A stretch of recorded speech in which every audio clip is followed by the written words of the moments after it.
Welcome to History Explained, where we illuminate the past to better understand our present. I'm your guide to your daily journey through the past to empower the future. Today is Sunday, May 25, 2025. As we do every Sunday, we're exploring a revolutionary innovation that has fundamentally changed how humans live, work, and interact. Today, we turn our attention to the Internet, one of the most transformative technological developments in human history. From its origins as a military research project to its current status as the backbone of global communication, commerce, and culture, the Internet has radically reshaped nearly every aspect of modern life in just a few decades.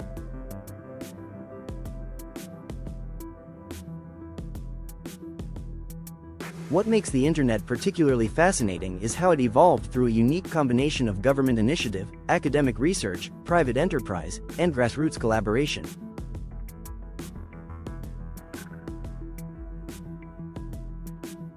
Unlike many technologies that were developed primarily by corporations or governments, the Internet emerged through a remarkable process of distributed innovation with contributions from diverse groups motivated by different objectives.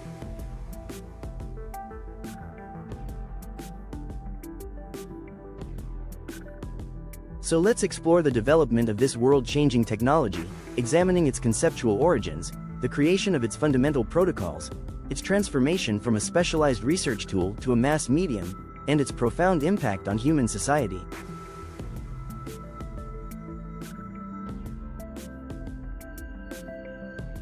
The story of the Internet begins in the midst of the Cold War, when military planners and computer scientists began to envision new ways of sharing information between geographically distant computers.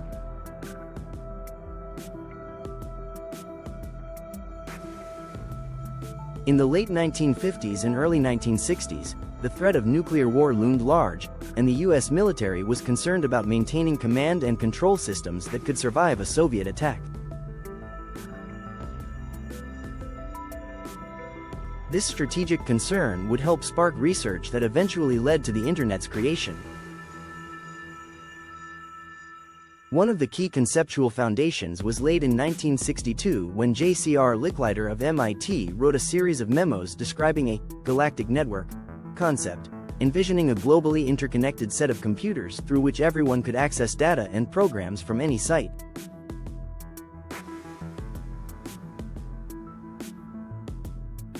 Licklider would later become the first director of the Information Processing Techniques Office, IPTO, at the Advanced Research Projects Agency, ARPA, a research and development arm of the U.S. Department of Defense.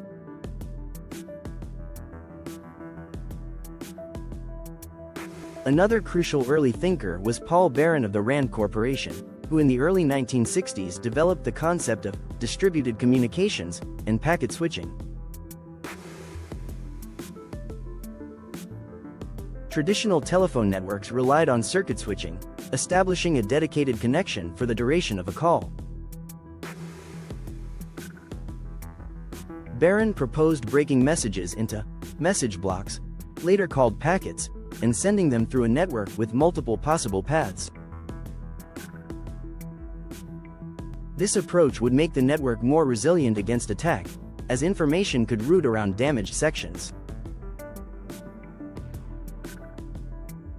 Independently and almost simultaneously, British computer scientist Donald Davies was developing similar packet switching concepts at the National Physical Laboratory in the UK.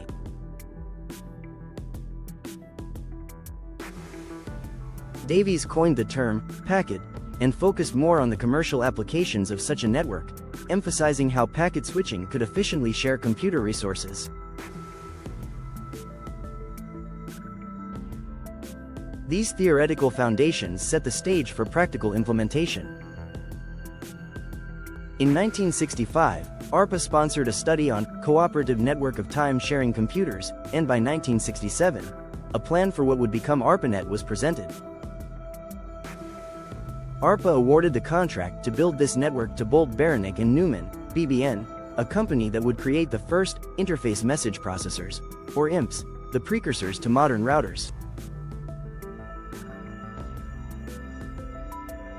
On October 29, 1969, a watershed moment occurred. The first message was transmitted between computers at UCLA and the Stanford Research Institute. The UCLA programmer Charlie Klein attempted to type "log in" to the Sri computer, but the system crashed after he typed the first two letters. Thus, the first message on what would become the Internet was simply "lo," an inadvertently prophetic beginning for a technology that would have profound implications.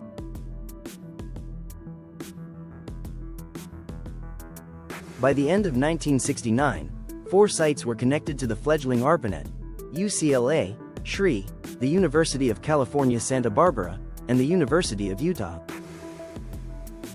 The network grew steadily through the 1970s, primarily connecting research institutions and universities with computer science departments, many of which had contracts with ARPA.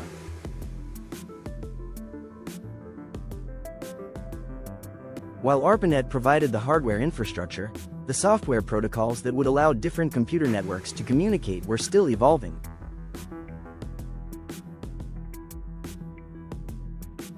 A key breakthrough came with the development of TCP/IP, Transmission Control Protocol, Internet Protocol, by Vint Cerf and Bob Kahn in the mid-1970s. TCP/IP solved a critical problem: how to allow diverse computer networks with different hardware and software to communicate with each other. The beauty of TCP/IP was its simplicity and flexibility. It didn't care what type of information was being sent or what kind of computer was sending or receiving it. It simply provided a standard method for packaging and routing data. This open architecture networking meant that individual networks could be designed and developed independently, according to the needs of their users, while still being able to communicate with other networks.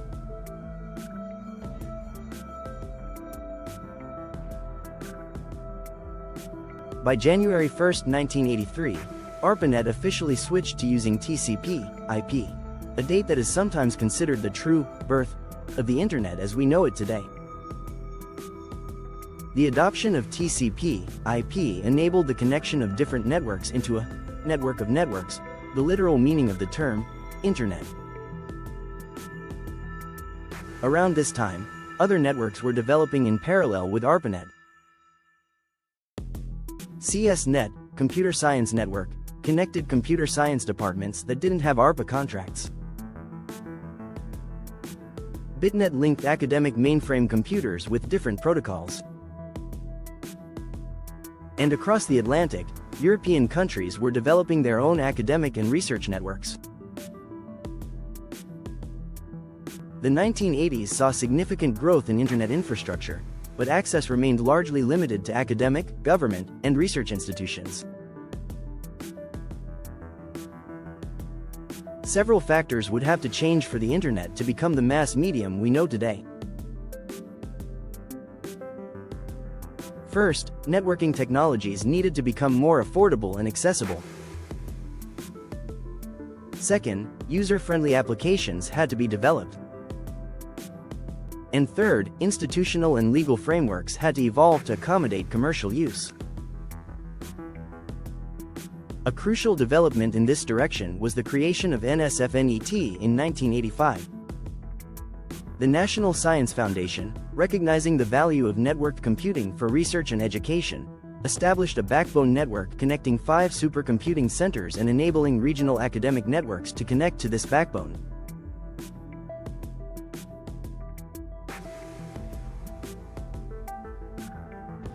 NSFNET initially had an acceptable use policy that prohibited commercial use of the network, reflecting its educational and research mission.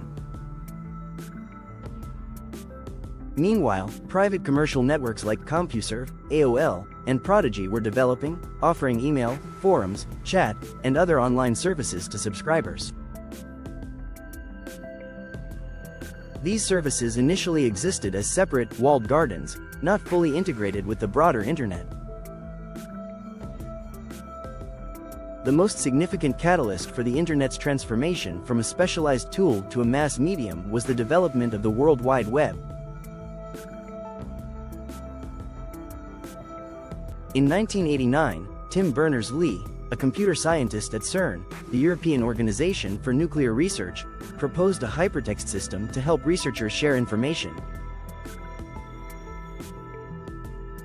By 1990, he had developed the three fundamental technologies that remain the foundation of today's web: HTML, Hypertext Markup Language, URI, Uniform Resource Identifier, later called URL, and HTTP, Hypertext Transfer Protocol. Berners-Lee's vision for the web was remarkably egalitarian. He deliberately did not patent his invention, arguing that the web should be an open standard for everyone to use and improve. In 1993, CERN announced that the World Wide Web technology would be freely available to anyone, without licensing fees. The web made the internet vastly more accessible by providing a visual, intuitive way to navigate online information. But it was the development of graphical web browsers that truly opened the internet to mass adoption. In 1993, Mark Andreessen and colleagues at the National Center for Supercomputing Applications, NCSA, released Mosaic, the first widely used graphical web browser. The following year, Andreessen co-founded Netscape Communications and released Netscape Navigator, which quickly became the dominant browser. The stage was now set for dramatic growth. In 1991, the NSF lifted restrictions on commercial use of the Internet. By 1995, NSFNET was decommissioned, with Internet backbone traffic now carried by commercial Internet service providers, ISPs. The .com boom was underway, as entrepreneurs and investors rushed to stake claims in the new digital frontier. Web usage exploded. In 1993, the web accounted for only 1% of Internet traffic. By 1996, it was over 50%. New companies like Amazon, founded 1994, eBay, 1995, and Yahoo, 1994, established early dominance in e-commerce and web navigation. Search engines evolved rapidly, from early tools like Archie and Veronica to more sophisticated systems like AltaVista, culminating in Google's emergence in 1998 with its revolutionary PageRank algorithm.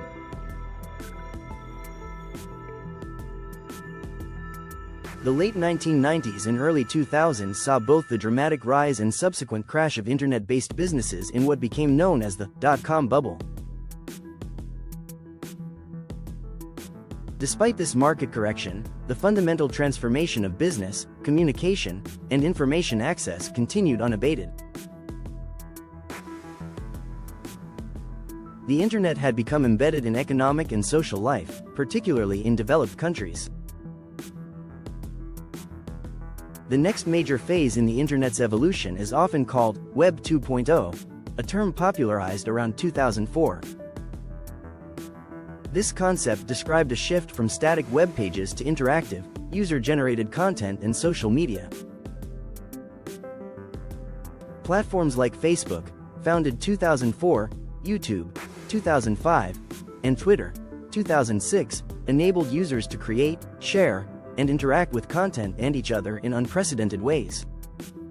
Meanwhile, mobile internet access was growing, particularly after the introduction of the iPhone in 2007 and the subsequent smartphone revolution. By 2016, mobile web usage surpassed desktop for the first time globally.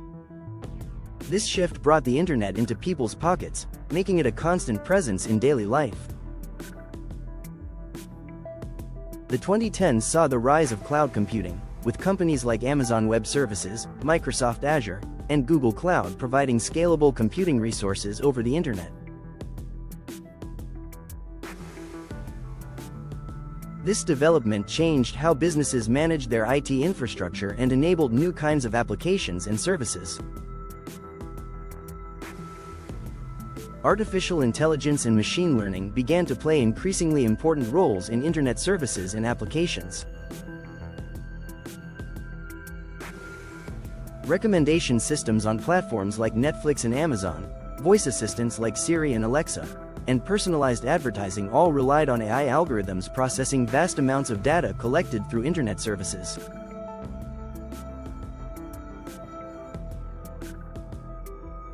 More recently, emerging technologies like the Internet of Things, IoT, which connects everyday devices to the internet, and blockchain, which provides new ways to establish trust and verify transactions in digital environments, suggest that the internet's evolution continues to accelerate and expand into new domains.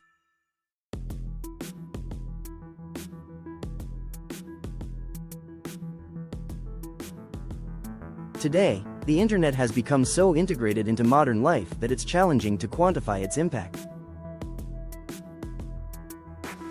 As of early 2025, over 5 billion people, more than 60% of the world's population, use the internet.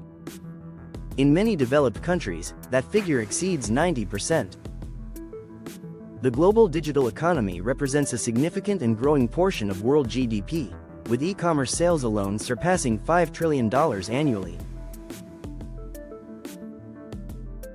Beyond its economic impact, the internet has transformed how we access information, communicate with others, engage with entertainment, participate in politics, and form communities.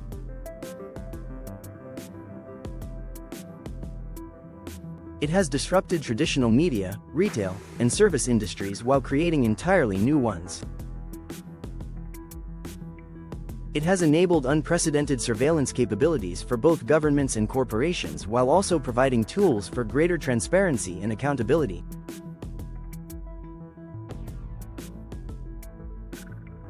The Internet's development offers several important insights into the nature of technological innovation. First, it illustrates the value of open standards and interoperability. The decision to make TCP, IP, and the web's underlying technologies freely available facilitated rapid adoption and continuous innovation. Proprietary alternatives existed but ultimately couldn't compete with open systems that allowed anyone to contribute improvements. Second, the Internet's history demonstrates the complex interplay between public and private initiatives in technological development. Government funding and academic research established the foundation, but commercial enterprises and individual entrepreneurs drove mass adoption and many subsequent innovations.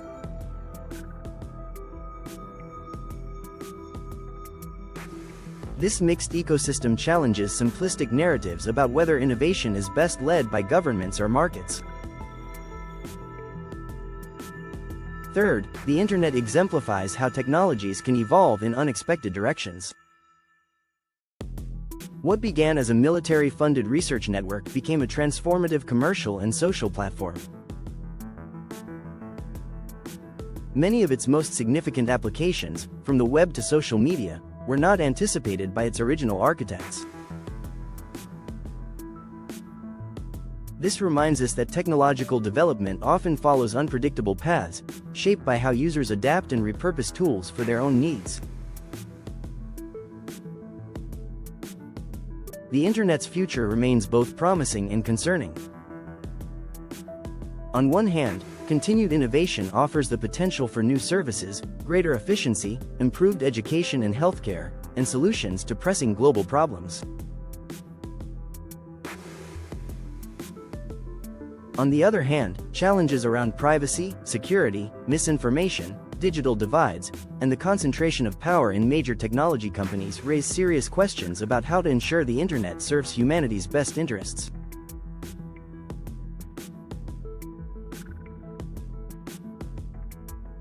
Efforts to address these challenges include both technical approaches, such as improved security protocols and privacy-enhancing technologies, and governance initiatives ranging from national regulations like the European Union's General Data Protection Regulation, GDPR, to multi-stakeholder governance bodies like the Internet Corporation for Assigned Names and Numbers, ICANN.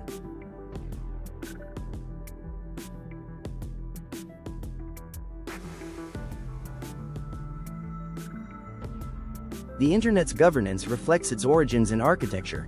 It's a distributed system without a single controlling authority. Instead, it's managed through a complex ecosystem of technical standards organizations, regional internet registries, national governments, international bodies, private companies, civil society organizations, and individual technologists.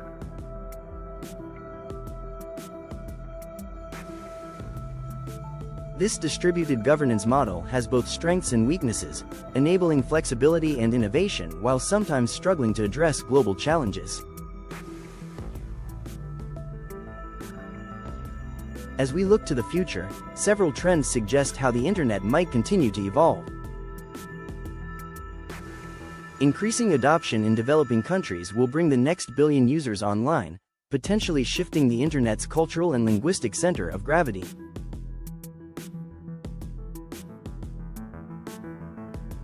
Technologies like virtual and augmented reality promise more immersive online experiences, while AI-driven interfaces may fundamentally change how we interact with digital services. Emerging models like the decentralized web or Web 3.0 aim to address concerns about centralization by building systems where users have greater control over their data and online identities.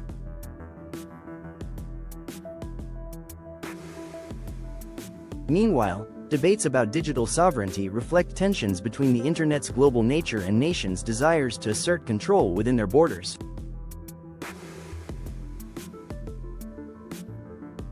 The internet stands as one of humanity's most remarkable collaborative achievements, a global system built through the contributions of thousands of organizations and millions of individuals around the world.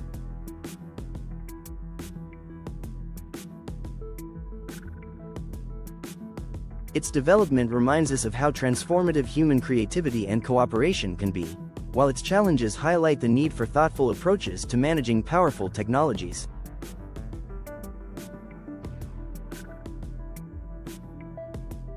From its origins in Cold War research to its current status as a platform supporting over 5 billion users worldwide, the internet has evolved at a remarkable pace, fundamentally altering how we communicate, work, learn, and organize our societies.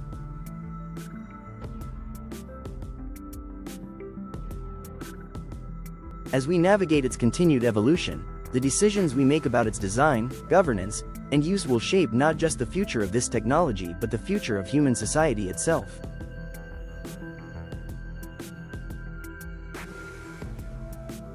Thank you for joining us for this exploration of the Internet's development and impact. Next week, we'll be back with our This Day in History episode where we'll be examining the significant events that occurred on May 26th throughout history. If you enjoyed this journey through history, please like this video, subscribe to our channel, and hit the notification bell so you never miss an episode. We'd also love to hear your thoughts. What aspects of internet history or its impact on society do you find most interesting or significant? Let us know in the comments section below. For our members, this Sunday we'll have a special roundup of technological developments from the past week with additional historical context and analysis. We'll explore how current innovations connect to the longer history of human invention and discovery we've been examining in this series. Until next time, I'm your guide for History Explained, where we believe that understanding yesterday is the key to navigating tomorrow.